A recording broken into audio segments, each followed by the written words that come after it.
Hey, Phil. Hey, Senda. You want to talk about several short GMing topics rather than one large topic? Is this because I was traveling all last week? Uh-huh. Time for another grab bag.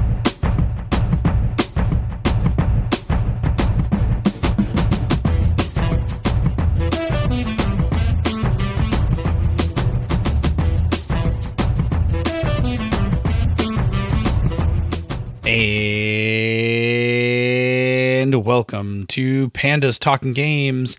I'm your host that traveled all last week, Phil. And I'm your other host who did not, Senda. Is that where you were going with that? Or Sure. it could have been the host that was staying at home. It was, All right. For tonight's topic, we are doing a grab bag episode because, as Phil mentioned, he was in 3 cities in, 5 days? uh-huh. Last week. It was a lot. Yep. He was in Denver, he was in Buffalo, and he was in Albany. And that can make it hard to work on a more in-depth show like we sometimes do. But as always, we wanted to make sure that we gave you your weekly fix of adorable pandas falling off of things and eating bamboo. So we broke out the grab bag. So Phil, what is our first question? The tabletop bellhop Mo, ding, wants to know what makes a good pre-gen. Yeah. So firstly, I'm going to define something really quickly, or at least outline the assumptions that we're making.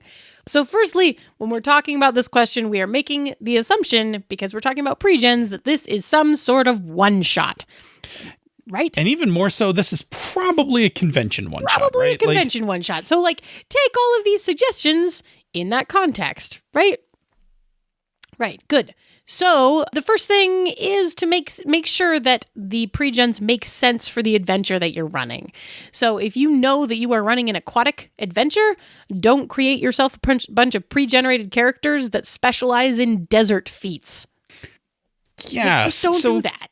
So I think the danger is that sometimes people go get pre-gens off a website or the publisher made pre-gens or something.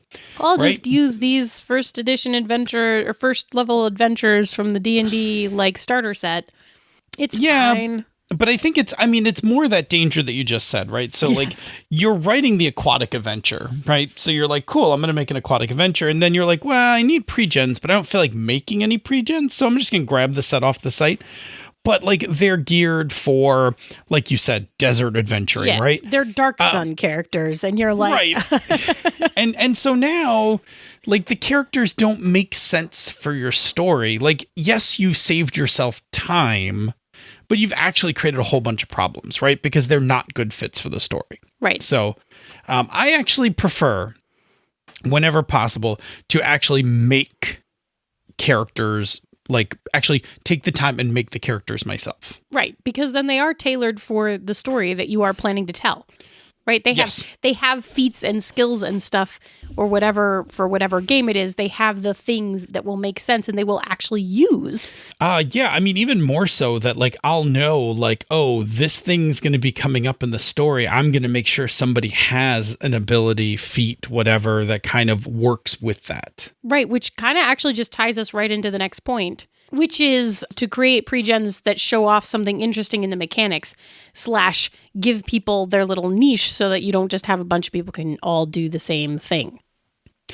Yeah, I actually think this is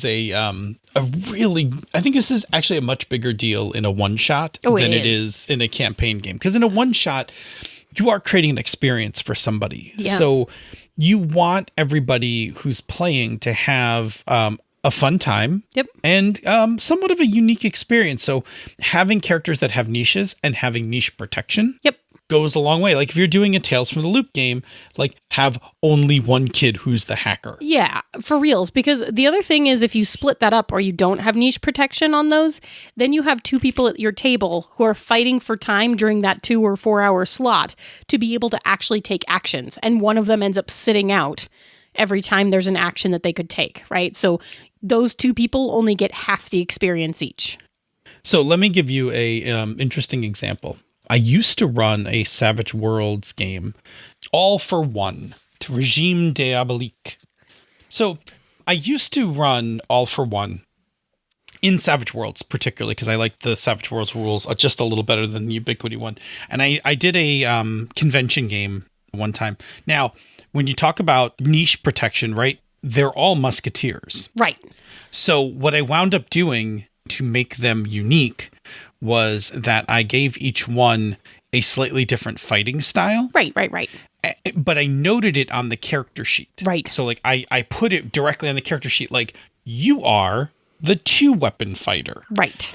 You are the brutish fighter. You fight with a gun and a sword. And like, yes. Like all of those. But this way, even though they were all playing musketeers, each musketeer was a little different. Right. And you also made it really clear up front, like, this is your lane. Does this lane sound like a fun lane for you to play in? Cool, take this one. But once you take that one, stay in your lane. Yeah, and I think that, I mean, it's important for two things. One, it's important from niche protection, but two, it was super easy when I needed to introduce the characters. Yeah. Right? Because I was like, here's the 2-weapon fighter, here's the sword and pistol fighter, here's the brute fighter. Like, yeah. I was able to just put them down without having to go into detail about them. And people were like, oh, 2-weapon fighter? Yoink. Like, right, yeah, and those are archetypes that we know from the Musketeers, right?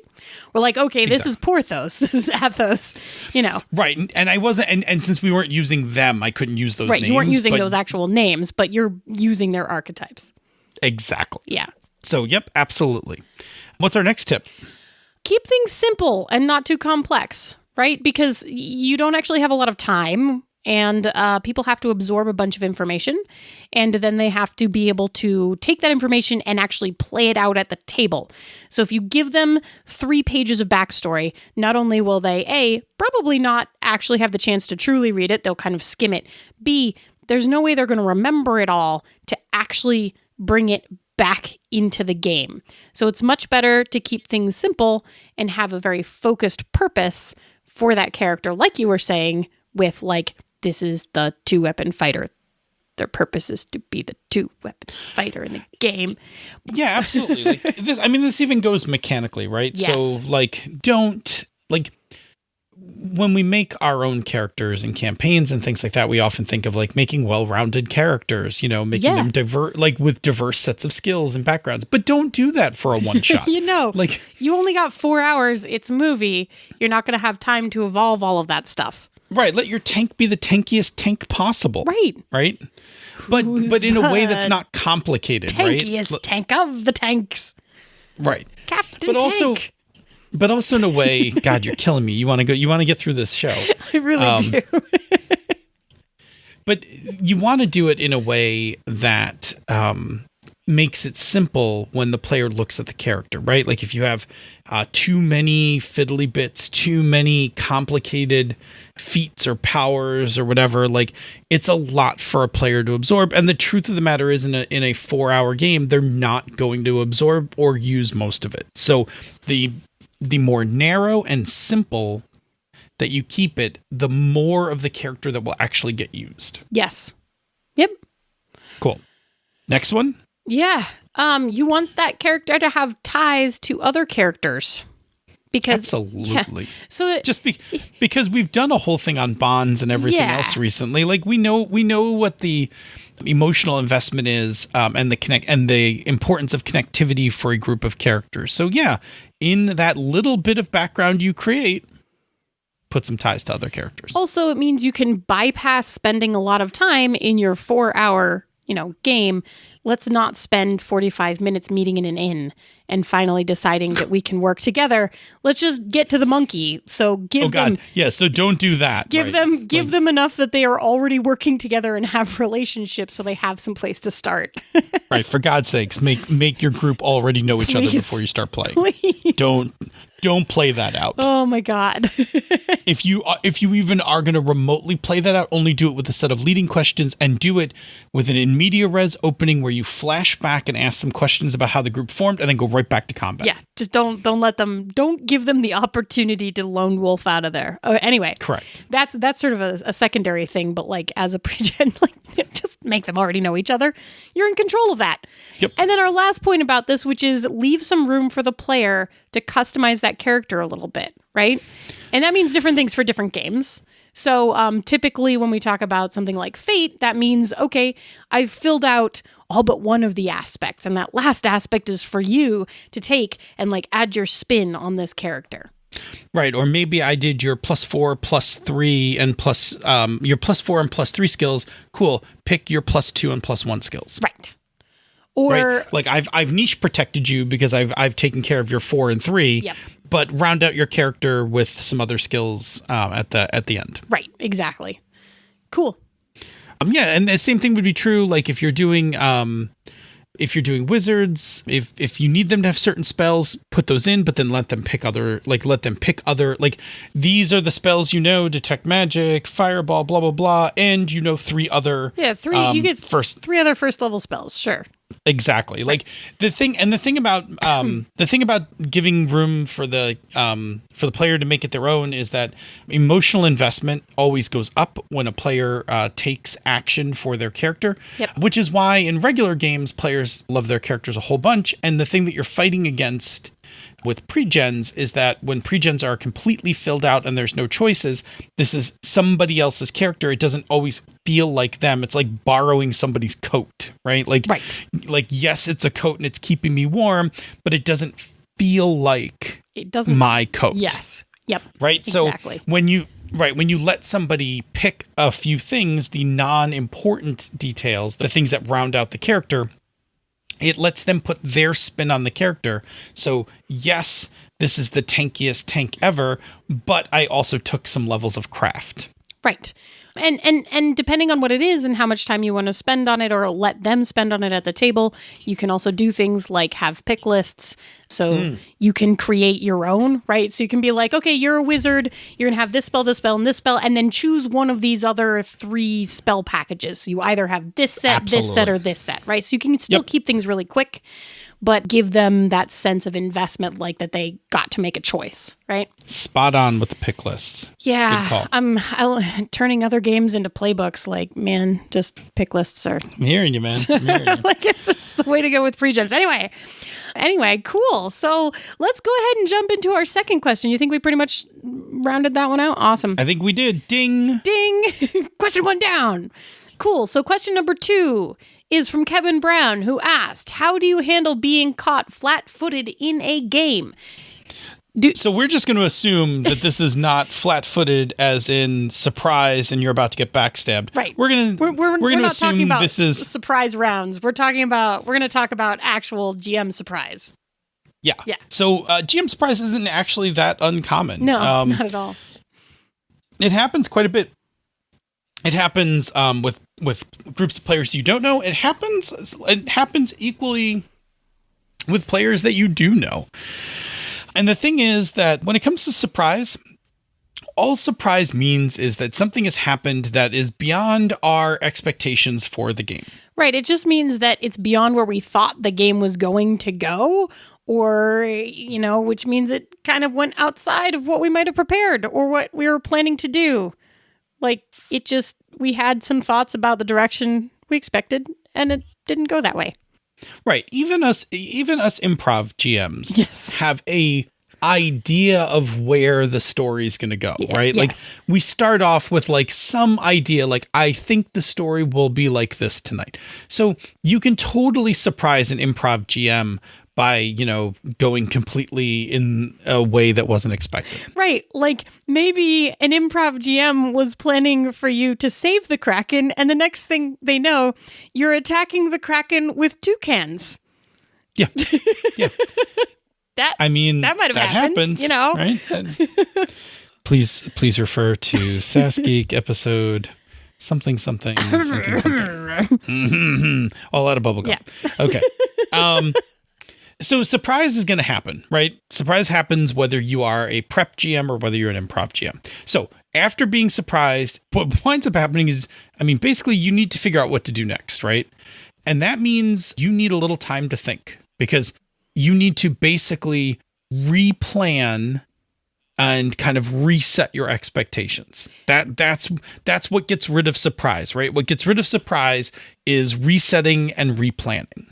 Yeah, and so depending on how big of a surprise it is and how comfortable you are with improvising is going to kind of adjust how much time it's going to take you to reset your expectations. So the thing that we're going to tell you is take the time that you need. It's okay.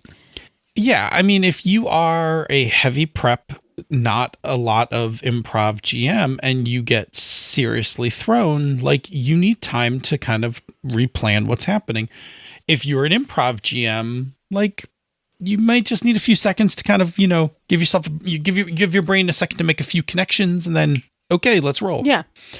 But what you need to be cognizant of is that you are better off going slower than feeling pressured and making a rash decision. Right, because when you just jump into something because you just feel like you have to do something right now and that you can't take the time, you may make a decision that will take the game somewhere you might regret later.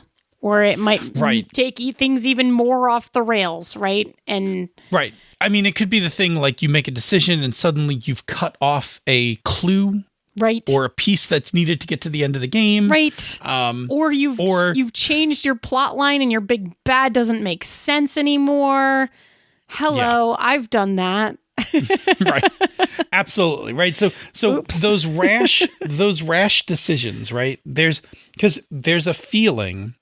I don't want to say it's a feeling. I think there's a belief that a lot of GMs have that I call it the radio thing, right? Where silence is death. Right. Right. Like where they feel like they can't stop. Right. Like you must keep this game flowing no matter what.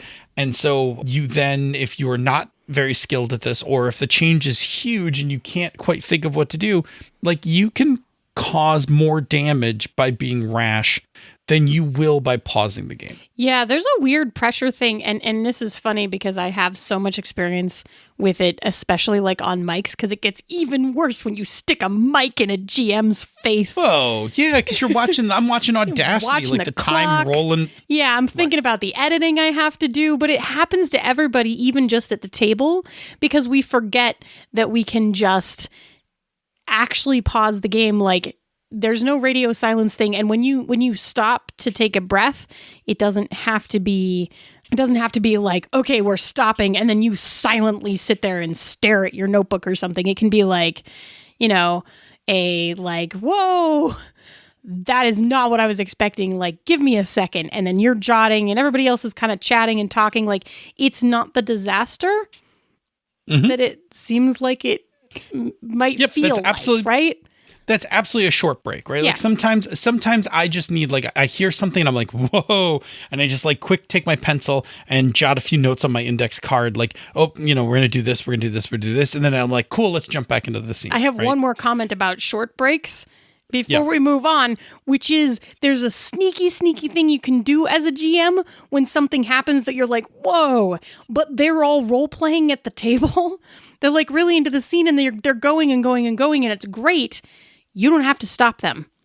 Yeah, no, you can just just silently like let it keep going, jot some notes. Really changed a thing. I'm just going to write a couple of notes down and just let them keep running, and then by the time they turn back to you for some like world input, you've already figured it out again.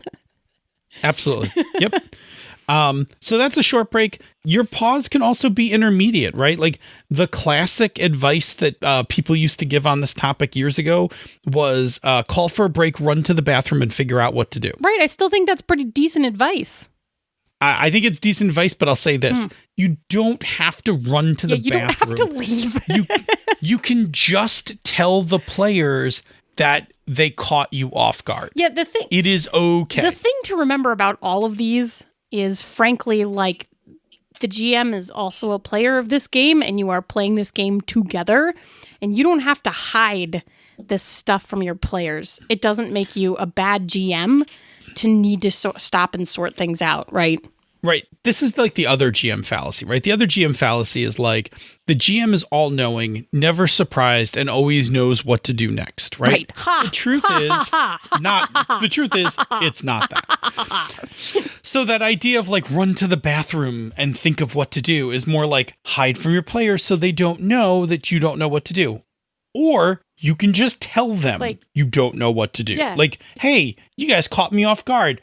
I need to quick replan a few things. Why don't you guys take a break, run to the bathroom, grab some snacks, and when you get back to the table, I'll have this all sorted out. Yeah, we'll pick up in like 15 minutes, and like then I'll have all the stats that I need jotted down again. Yep. If that doesn't work, you can go for something even more lengthy, right? Yep. Yeah. So the final break type that we will recommend is if this is a campaign or something, you can literally say, wow, I have to go replan everything. Why don't we just end the session here for today? And we'll just pick this up next week. I'm going to give an example of this because this actually happened to me. Yeah. So I had this game, D20 modern game back in the 90s. That was, it was my heist campaign. So the characters were all thieves, and they were shaking down this other thief. Actually, this other thief was shaking them down, but they did their homework and like figured out who this guy was. That was like, he was just called the Wolf. Right. And they figured out who he was. And I had this meeting with them. I had this meeting planned with them. They were going to meet at this casino, and the Wolf was just simply going to offer them a job. Yeah. Right. Like he was just going to be like, look, you guys are pretty competent. Why don't you just kick me like 10% of your, what you steal, and I'll give you some protection. Right. Right. But instead, the scene went really bad. And the players botched a few rolls, and they did a couple of really kind of not smart things, and they totally spooked the Wolf, like to the point where like the Wolf was like, I gotta like fold up shop, right? Like really spooked him. Yeah. Now, right. But so the thing I knew about the character, about this NPC, was like this NPC had like a big operation going, and certainly wouldn't have been careless like to get caught. Right. Right. But I didn't have any of that written down. Right. Because why would you need that? He was literally going to go in and offer them a job.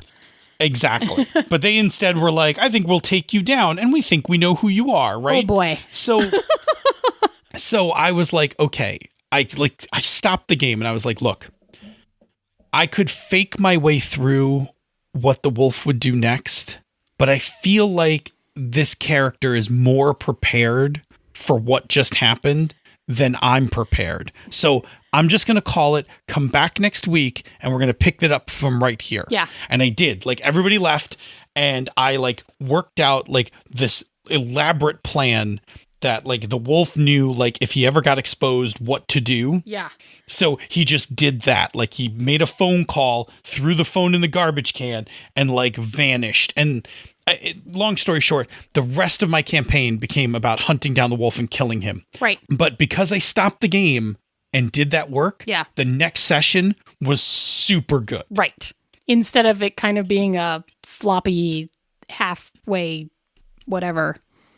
Right. It was like it was super tight, and it was like really tense, and the players were like running for their lives. It was none of which I could have done.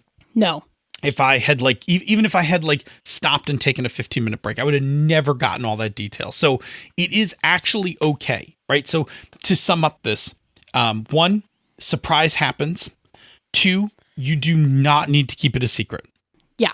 Like it is totally fine telling your players, oh, you totally got me where you guys are going totally where I didn't think so. Give me a second. I'm going to just take a few notes and get us back on track. Yep. And the last note being just like, if a second isn't enough, take the time that you need, right? Exactly. And just communicate it.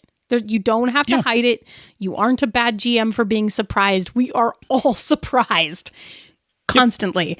In fact, the reason that I am an improv GM is because I cannot deal with surprises at all. And so the way that I deal with surprises is by just being always surprised. Yeah, I mean, I think that's, I do. I think that's pretty fair, right? Like, I mean, one of the things that I really like about improv GMing when I'm doing like improv GMing is that I really like not knowing where the story's going and having to try to keep up with it. Yeah. I don't do that for every game I run, but I do it for the majority of games that I run. And yeah, like so I guess the last part of this is improving, which is usually the thing you do to cope when you're surprised, right? Is to improv. Yep. Improving is a skill. Yep. Improving is the thing you can learn. Yep. And we talk about this all the time on the show. It's a thing you can learn. It's a thing you can improve. We've done an actual show on it. Yeah, exactly. Yeah. So when you take what time you need, and more experienced improv GMs, that time is little, and less experienced improv GMs, that time will be longer, but you just take what you need. I'm going to tack one more thing onto this. Go ahead. Which is that it may also depend on what kind of game you're running, how much time you need to figure it out. Because in something like a heist, your NPC would be that planned and that prepared, and you have to actually take time to sort all those details out. But if you, something like a heist like that, that's very mechanical, and not just a flashbacky, one last job kind of thing. Something like a mystery where like your decisions in that moment are going to have repercussions about what clues they can find, et cetera, et cetera, et cetera. Like those kind of things where you have a web of intrigue, like that kind of stuff is really hard to really quickly improvise. But things that are a little bit more just like, I have a bad guy and they have a purpose. And so I just kind of know what they would do to do that purpose. Like, okay, sure. Right. They get the MacGuffin. Yeah. Like those kind of things are a lot easier. Stop the ritual. That's one of my favorites. Yeah. I mean, so I will also say it depends on your comfort level. It depends on what kind of game you're running. It depends on how mechanically intense that game is. There's a whole bunch of things. So take whatever time is required to make you comfortable based on all of the variables that could be involved in your particular game. Alrighty then. So there's our 2 topics. I think we did a nice job on those. Added some, I think they were a little more in depth than I thought they were going to be, but that's totally fine. Yeah, we fleshed them out a bit more. Which caught me a little off guard. Oh, so let me pause. Let me pause and recover while you tell us about another show on the Misdirected Mark Network. Sure. On Down with D&D, Chris and the Mad Wizard Sean Merwin dish about everything D&D with a focus on the brand and newest edition of the world's most popular tabletop RPG. Awesome. D&D. Awesome indeed.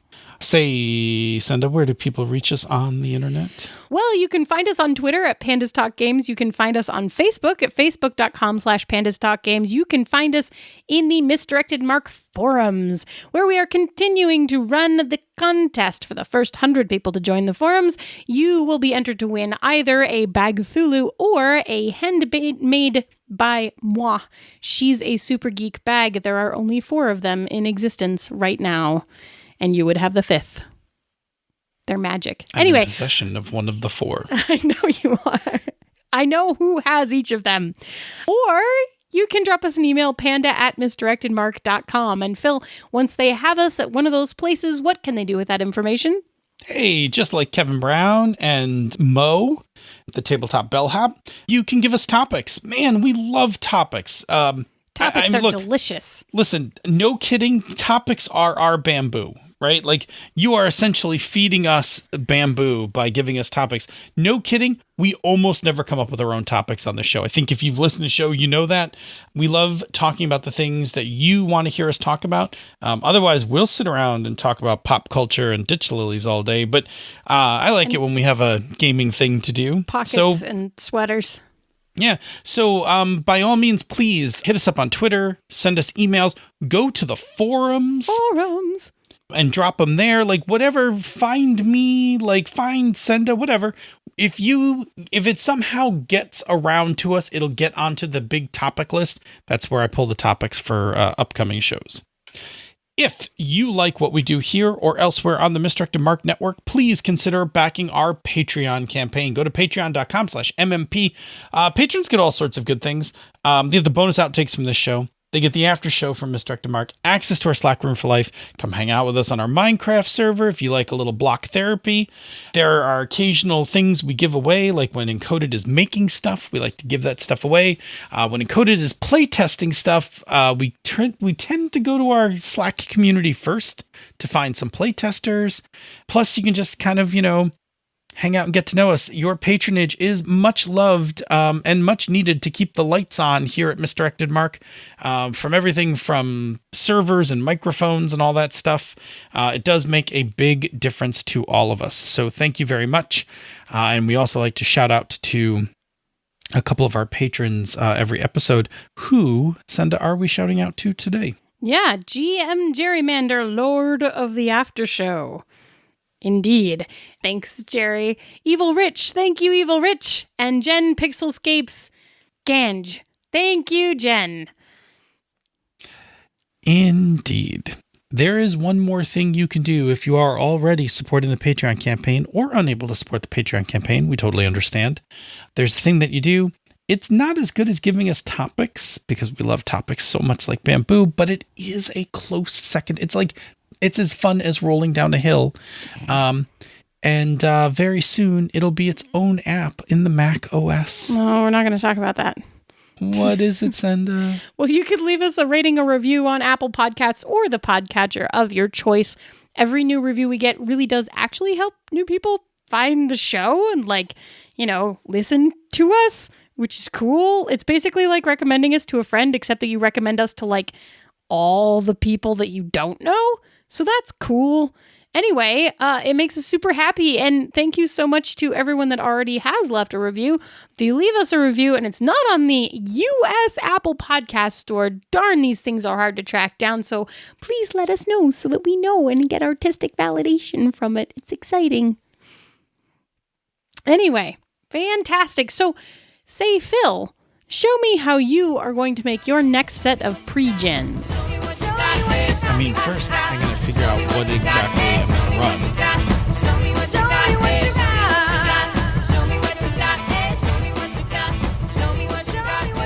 run. This show is a joint production of She's a Super Geek and Misdirected Mark Productions, the media arm of Encoded Designs. Show me what you got, eh? Show me what you got. Show me what you got, eh? Show me what you got. Show me what you got, eh? Show me what you got. Show me what you got. Bloopy. Clicky, clicky, clicky, clicky. Bloop. Hey, I can see you. Hey, I can see you. Oh, this is new and unusual. It must be Bi Visibility Day. What? the one day a year we can see each other. Ta-da! Wow. Hey, you're pretty handsome. Oh, I'm blushing. I don't even know what to say. Well, you're very nice looking yourself. Yeah, I feel like it'd be great if we saw each other the rest of the year, too. Yeah, I don't know why we can't see each other the rest of the year. But anyway, It is Happy Bi Visibility Day. It's a week late, so we're recording on the 23rd, which is Bi Visibility Day. Yes. So for all of you bi folks out there, Happy Bi Visibility Day. Way long ago, that was actually the label I used for myself. Yeah, I used that for a long time. Sometimes I still do, but because I use bi and pan reasonably interchangeably sometimes. So okay. I've just moved to the umbrella term queer. Queer. Yeah. Usually when I put things in bios and stuff, I'm just queer. Yeah. That just makes it easier. It's easier because, I don't know. I'd have to explain it more, maybe. It's I know, it just gets complicated. It's another momentous occasion. Yeah, it's Schmitty's birthday, and we're wishing them a happy birthday exactly 1 week late. I don't know what is Schmitty, 20 something? I don't know, I'm some tiny baby, right? I'm not. 90s baby is the answer. 90s baby. I'm still 20 years older than Schmitty, right? Even if Schmitty's had a birthday, I'm still 20 years older than Schmitty. Schmitty thinks of the 90s the way that I think of the 80s, and it freaks me out. It freaks you out. It freaks me out. I know, but I still even me. I'm the 90s. 10 years ago. You know what? I do that. I still do that, right? Oh, the 90s, 10 years ago. Me too. Alrighty, cool. Do you want to do a show? Yeah, I guess we should do a show. It's like late. We didn't No, we're fine. We're right on schedule. Let's rock and roll. Ready? Okay. We didn't talk about sweaters. Yeah, but we got stuff to talk about next week. I mean, okay, patriarchy sweaters can be a conversation whenever. Although I will tell you that as a tease for next week, we will be talking about Mikey, the Life cereal kid. Okay. And if that doesn't make any sense to you, doesn't make any sense to me at all. Then we're definitely going to be talking about it. And I'm going to be talking about how my sweaters are cotton and it makes me sad. Good. Alrighty, I'm going to meow now. Okay. Meow. Bloop. Bum, bum. We're going to have to do a slow one day, like bum, bum. You utterly defeated the purpose of doing it fast this time. I know, right? Just as if I was dragging it the whole thing out. It's like you're just like, nah, we just want Senda to edit as long as possible. Are you ready? Yep. Bloop. We are assuming when, oh boy.